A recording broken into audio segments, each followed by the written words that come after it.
Portland, Oregon is known for being unique. Its unofficial slogan is "Keep Portland Weird."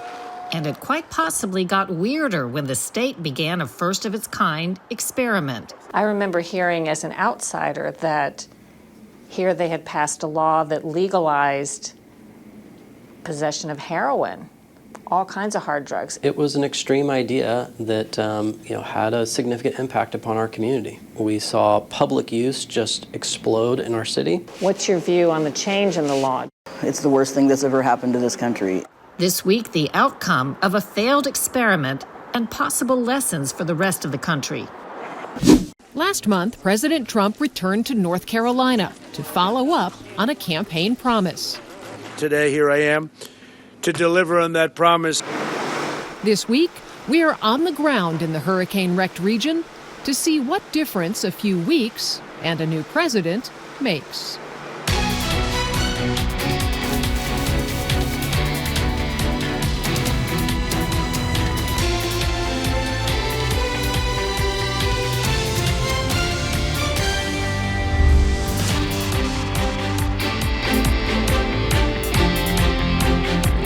Welcome to Full Measure. I'm Sharyl Attkisson.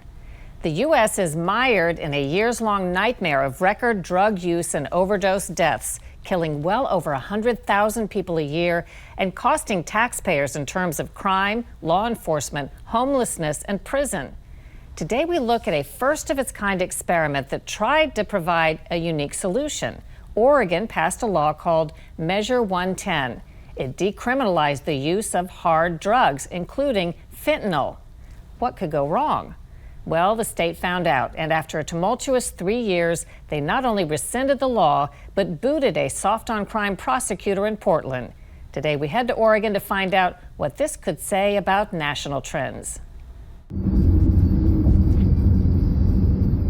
Parts of Portland, Oregon are notorious for public drug use and overdoses, harboring countless sad stories and breeding crime. 2 people just got blam.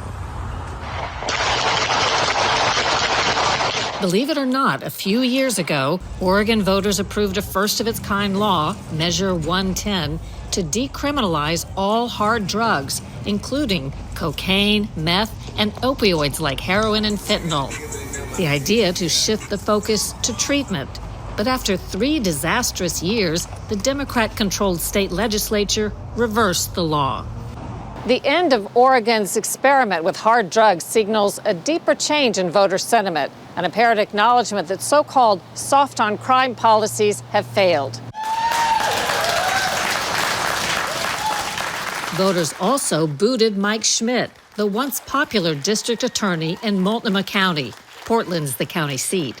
Schmidt was among dozens of prosecutors around the U.S. accused of being soft on crime, originally elected with money from liberal billionaire George Soros. Nathan Vasquez is the new DA in town. We recently caught up with him his first week on the job. What has happened to the crime rates or the crime statistics in this area over the past 5-10 years? Well, it certainly had a dramatic spike, and that was in the 2022 to 2023 range. When we're talking about our homicide rates, we went from averaging about 20 to 30 homicides in the city of Portland to over 100. So we saw some really dramatic increases. Are there any digestible, simple ways you can explain some of the changes that happened and what the net effect was? Yeah, there was certainly a defund the police movement. Defund the Police came to Portland after major protests in 2020, sparked by the murder of George Floyd, a black felon who died while a white police officer restrained him with a knee to the neck. The officer was convicted of murder. There was really just an outright campaign to discourage police from even coming here, and we saw dramatic drops in our numbers of law enforcement officers. We saw some dramatic changes around our drug laws, and those things combined with some others really affected kind of the day in, day out work in the criminal justice system.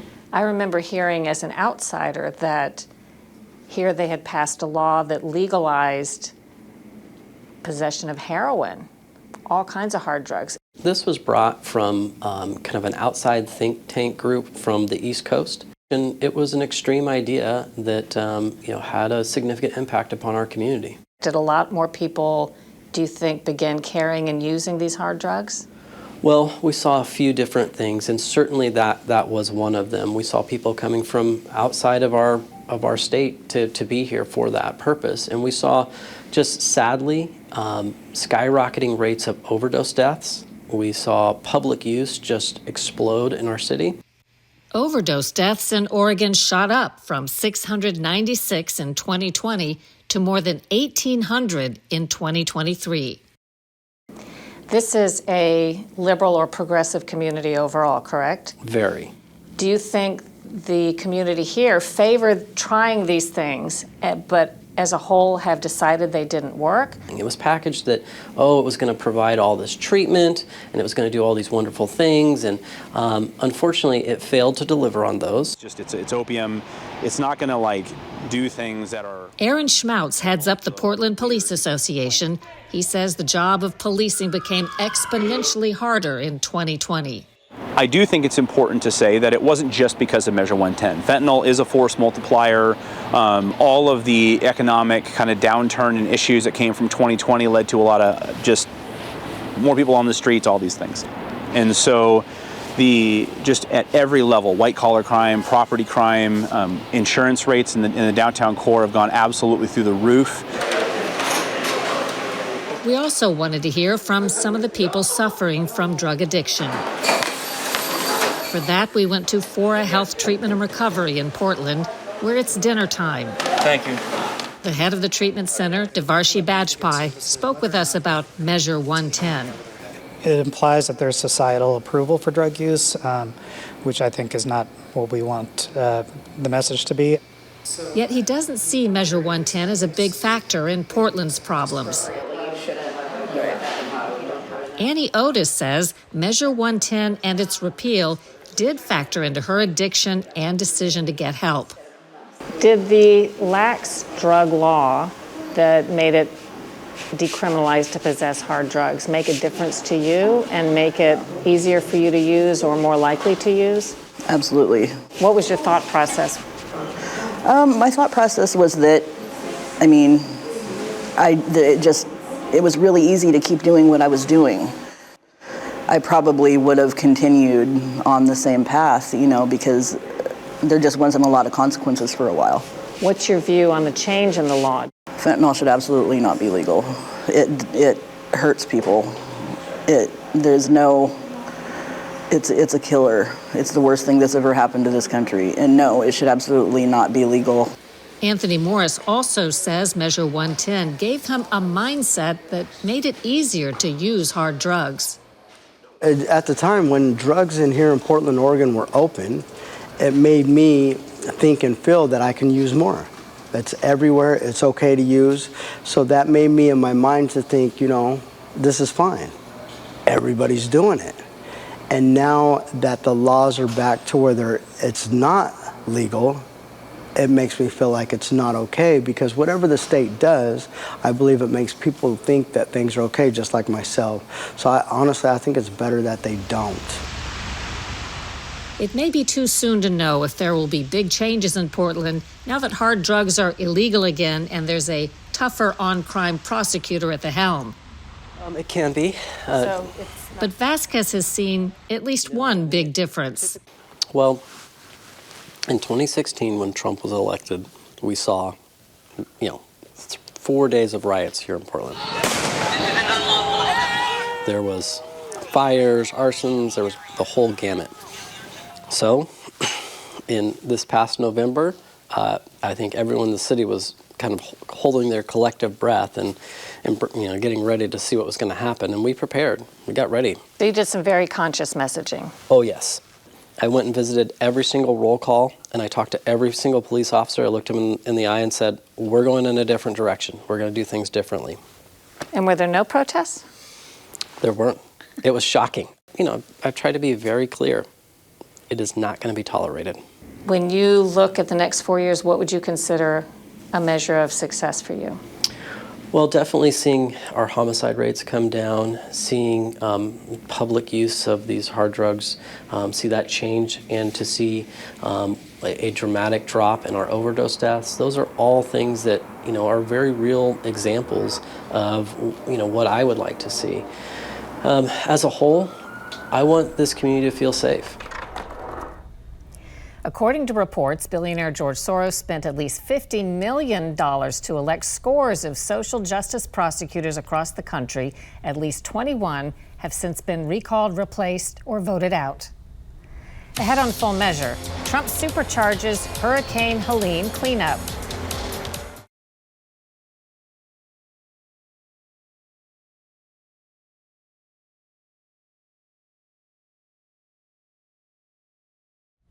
The Trump administration fired FEMA's chief financial officer and 3 other employees for sending New York City $59 million for illegal immigrants after the payments were ordered halted. Also this past week, President Trump called for abolishing the Federal Emergency Management Agency, saying local governments can handle recovery better and spend the money more wisely.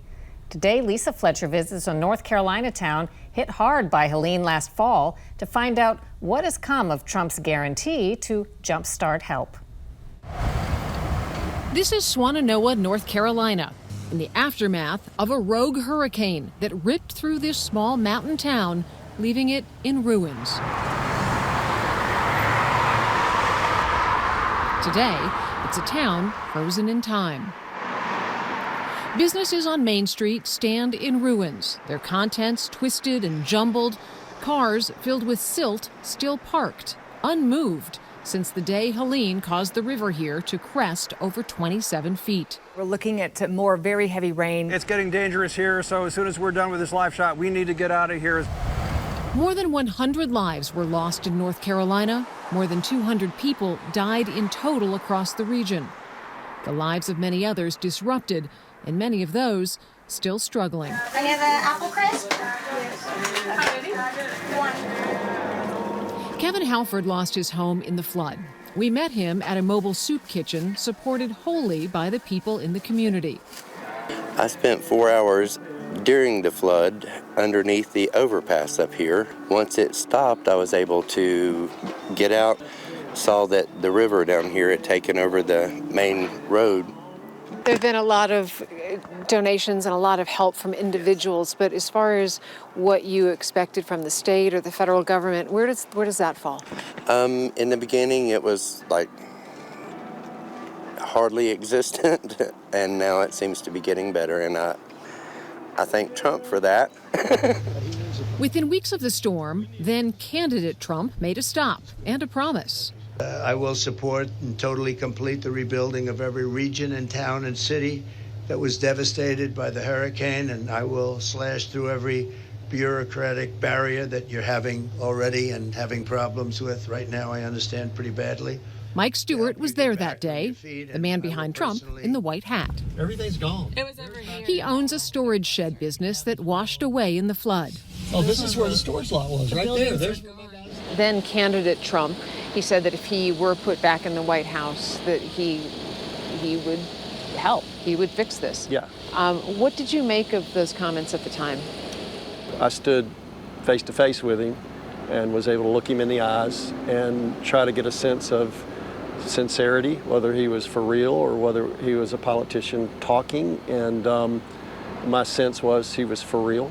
He was the only one that had the dust from Swannanoa on his shoes. But he made the promise, if I get elected, I will be back and we'll get this area taken care of. In January, just days after the inauguration, President Trump returned. Today, here I am to deliver on that promise, and we have a lot of things in mind, and we're getting the Army Corps of Engineers all set. You need your riverbanks fixed, you need a lot of roads fixed, and we're going to get it done in rapid time. And just days ago, the sound of progress. The Army Corps of Engineers, along with contractors and county crews, cleaning roadsides and removing splintered trees and debris from the Swannanoa River. Even the cab of an 18-wheeler is finally out of the water. The executive order told us to go faster. We heard it loud and clear. The governor told Colonel us to Brad go faster. Morgan is with the Army Corps of Engineers. Within the last week or so, we've really been able to clear a lot of bottlenecks to get a lot of the permitting and a lot of the other coordination finalized, and that's enabled us to get started. So far, the Corps has collected more than 1 million cubic yards of debris. According to Colonel Morgan, it isn't even half of what the storm left behind. You know, in talking to just residents, you know, some have felt that they saw an initial surge of help from FEMA and the Army Corps of Engineers, and then they feel like things just went away, and now you're back. We were here, we finished our first pass in a lot of our communities. We're starting that second pass. What's the timeline that you're on? So for waterway debris removal, the goal is June the 1st. And then we've also targeted finalizing our private property debris removal by the end of June. Our goal is to get that out of people's way, out of people's lives, so that the recovery process and the rebuilding process can continue.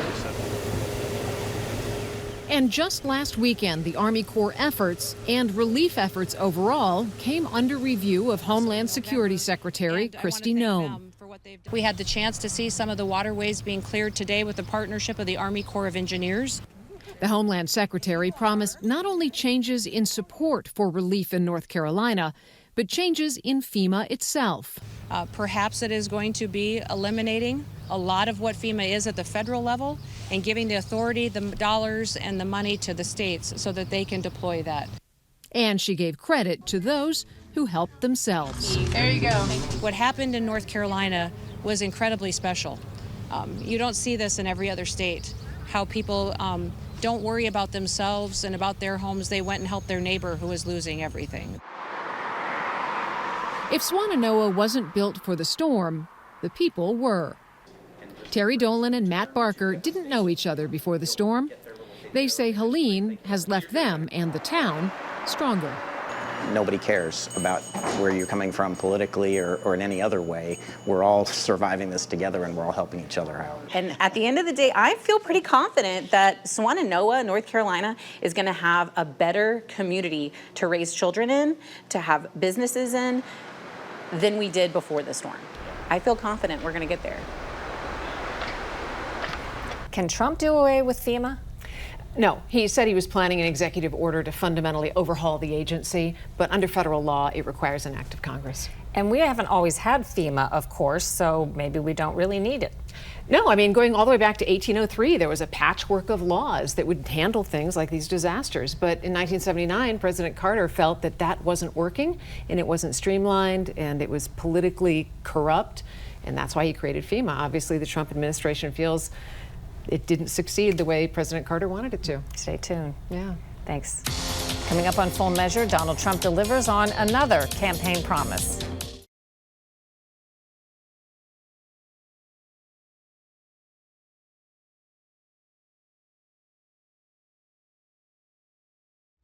An update to a controversy we've been covering for years here on Full Measure over males competing on female sports teams. President Trump recently declared an effective end to the practice with the stroke of a pen. We have a 10. Surrounded by young female athletes, the president declared the war on women's sports is over with an executive order called Keeping Men Out of Women's Sports. The federal government can now take aggressive action to withhold federal money from schools that allow males to compete on female sports teams. We began coverage of the issue over 4 years ago when some young female athletes took action themselves. Chelsea Mitchell is one of the fastest sprinters in the country. She's shown here in 2018, losing the 55-meter dash to Miller in red on one side and Yearwood on the other. The next year, Mitchell again loses to Miller in orange and Yearwood to the left.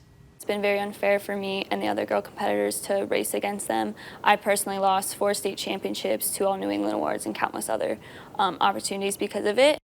Mitchell and 2 other athletes, Alana Smith and Selena Soul, have filed a federal lawsuit challenging the Connecticut policy that lets students switch from the boys' team to the girls' team without surgery or hormone treatments. I would say that it's unfair that us biological females have to run against biological males, and that we really just want fairness in our sport and we just want change to happen. And 2 years ago, Lisa Fletcher reported on a lawsuit filed by women athletes against the National Collegiate Athletic Association, the NCAA. Recruited to swim for Roanoke College, an NCAA Division III school in Virginia, these juniors nearly lost their dream of excelling as competitive racers. Last year, a former member of the men's team tried to switch to the women's team after taking a year off for hormone therapy.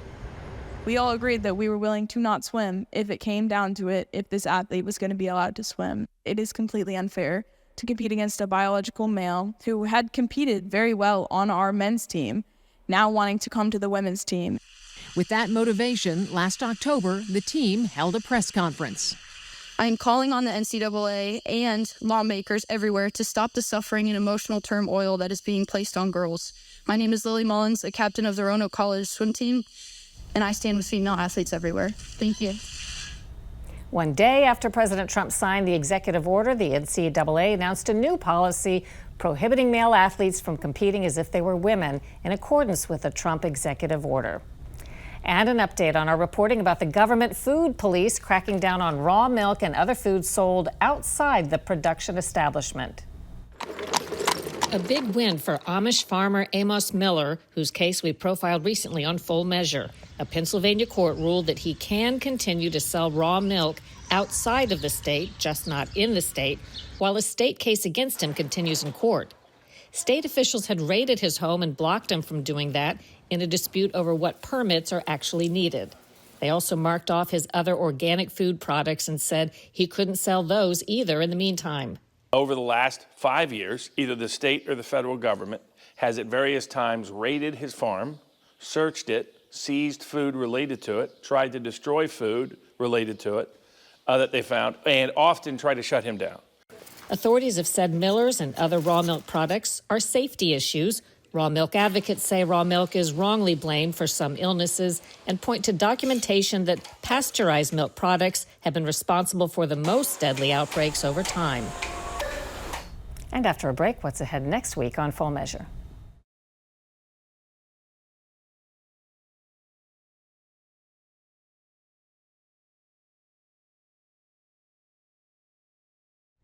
Coming up next week on Full Measure, it was a consistent promise during the Trump campaign. Drill, baby, drill. But now that the new Trump administration is a reality, is there any sign that production of oil and gas is about to increase? How important is the Gulf to you? We've been in the Gulf of America for 85 years. We're continuing to invest today. We are increasing production 50% between last year and what we will see next year. That's a huge number. We go deep into the Gulf of America to see the new promise of American energy dominance on the next Full Measure. Until then, thanks for watching. I'm Sharyl Attkisson.